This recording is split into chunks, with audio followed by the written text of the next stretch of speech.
Today we're going to talk about the edit view. It's probably the most important screen or important view there is in PowerPoint because that's where everything starts. I mean, from there you go to slideshow view or presenter view, or you go to all these other options in PowerPoint, but this is like home base. So we're going to just jump right off into it. Let's talk about the areas of the edit view. This is what we call the visible area. This is what we call the non-visible area. All of this around the slide. You can use this for scratch work, and there's a video already on this. What I'm doing now, I'm holding the control key down and scrolling up. You can also use this scroll bar, or I guess you should call it a magnifying bar here on the bottom to do the same thing. On the left, we have thumbnails. You can resize the thumbnail area to give you a preview. Say if you want to reslide some, reorder something, you could do that. You can also copy and paste from here just by pressing Control C, and then you got another one, and you can also delete it. Here at the bottom, we have the notes view. This is where you would put any speaker notes that you have for your presentation. You can have them in different fonts.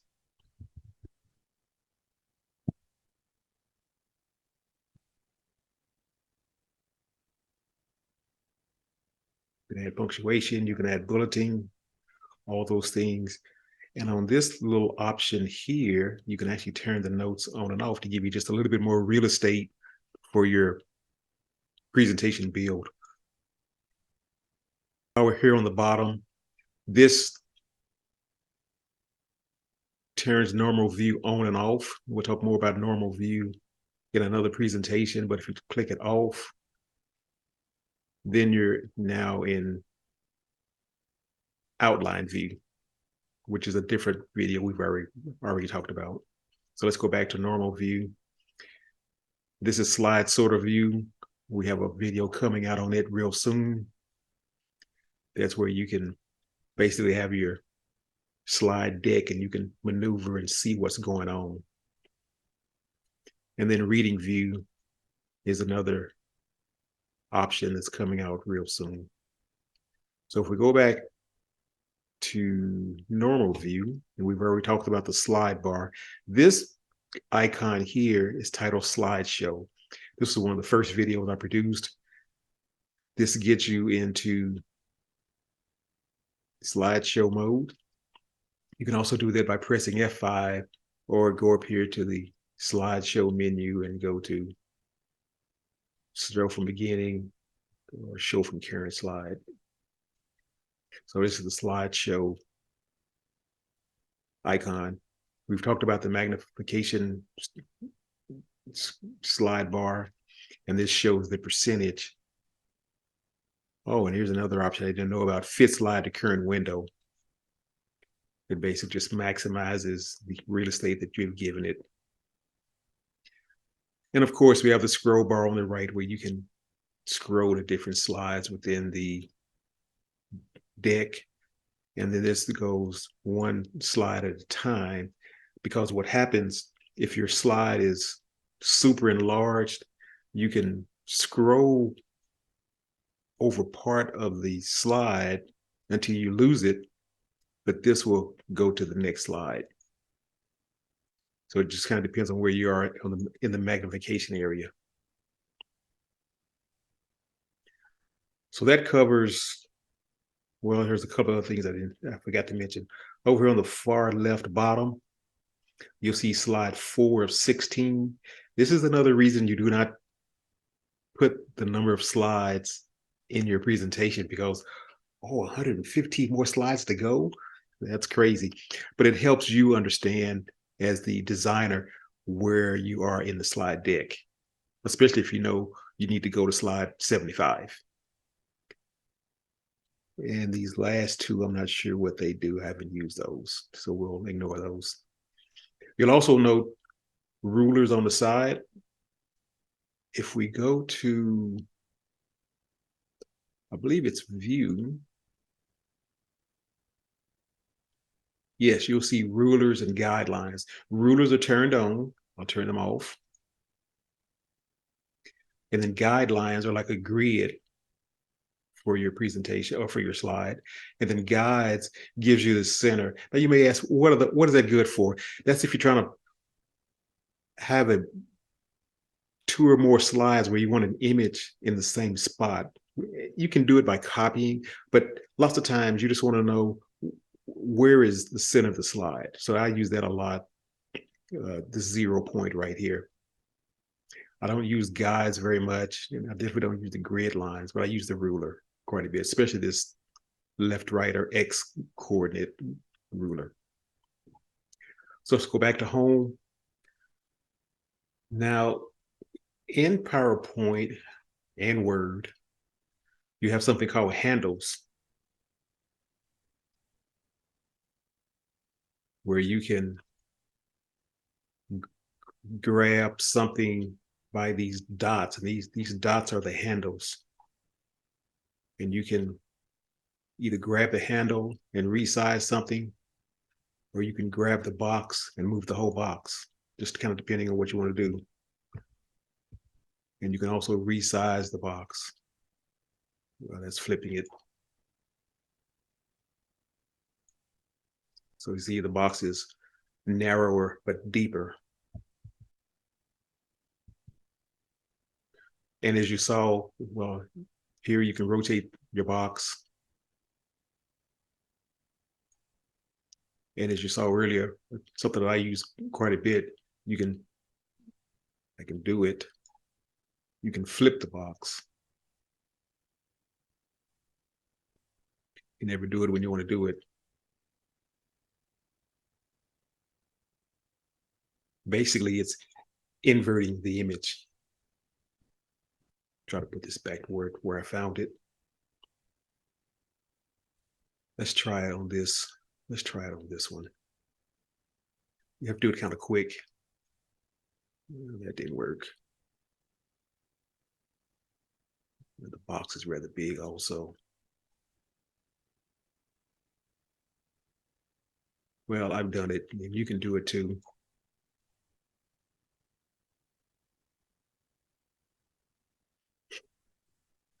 It never happens. It never works when you want it to.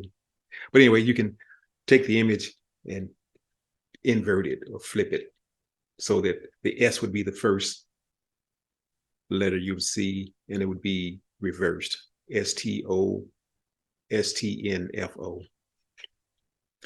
All right, back to our ribbon. This is where you would paste something you just copied. And there are different ways you can paste an item. You can paste a graphic, you can paste text with the original formatting, or you can paste it as a straight text. Same way with copy, you can copy. I'm not sure what the difference between copy and duplicate is. The scissors are cut. The new slide, I believe I've got a presentation on this. There's 9 different ways you can insert a new slide and some other options at the bottom. These help you with the layout, your font control,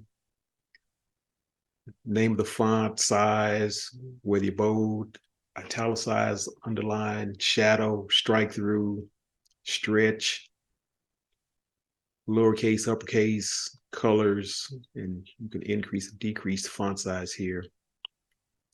Paragraph controls, you got straight bulleting, you got numbered bulleting.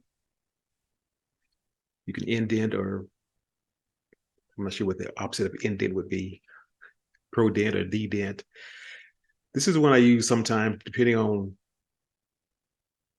how much space I have to use. I will increase the spacing between characters to give it a better feel or a better look. So that's what line spacing options do for you.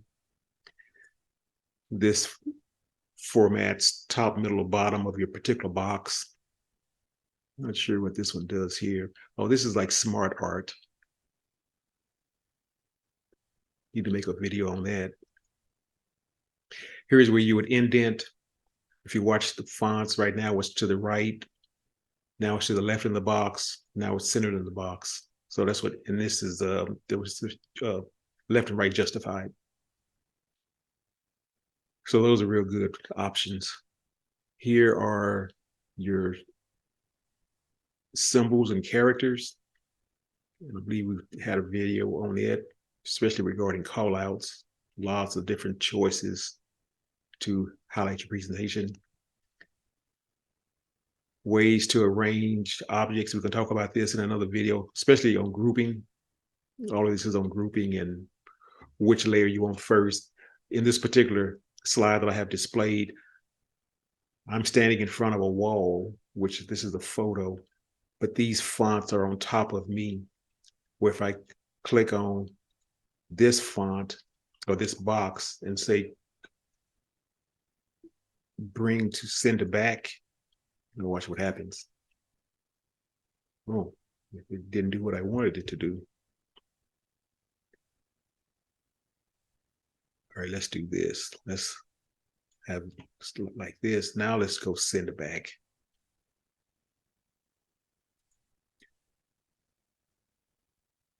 Well, it's still not doing what I'm wanting it to do.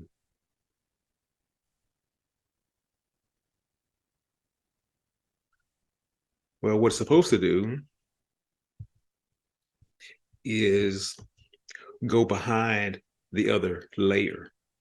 And we'll get into that in another video. Quick styles, not really sure. Those are just backgrounds. Theme styles. We talked about themes in another video. Shape fill. These are all tied to basically the symbols that you enter. You can have, as this is changing, the fonts. You watch the fonts box. It changes. That's the background. That's the shape fill. The shape outline is going to be just the outline. If you watch the fonts box, you'll see the box outline changing. And then the shape effects is probably another video. We're going to get into all the different ways you can highlight text or graphics. Find and replace. If you're familiar with Word, you know how to do that. Put in something and find it or replace it. Basically text. Dictation of voice we're going to go over, and designer. We can go over designer real quick right now. Designer is something that's been added that helps enhance your videos. What it does, it looks at words and comes up with a design. Let's go back and see what it can find. Okay, basically on PowerPoint points fonts, it found, let's move this, it found all of these designs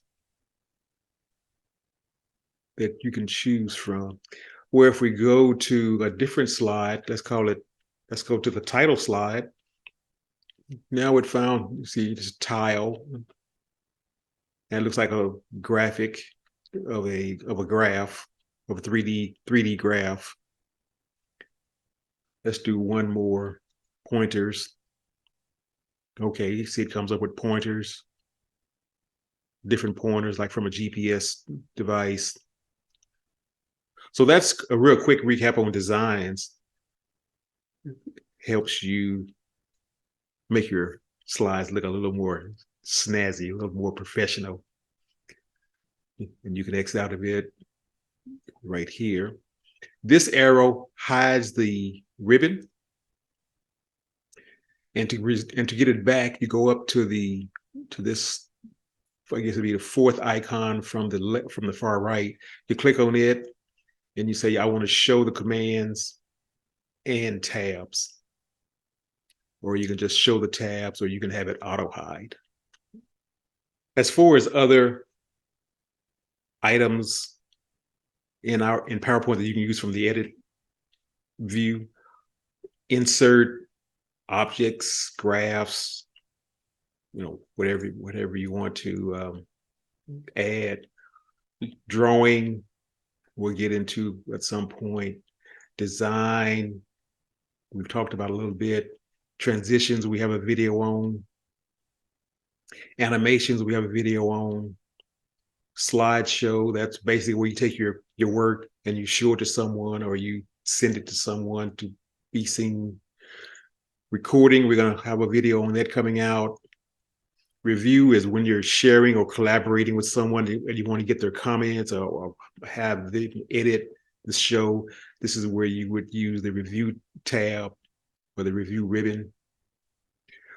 View, we've got two series, one of the master view, another series on the presentation views coming out real quick, so look for those.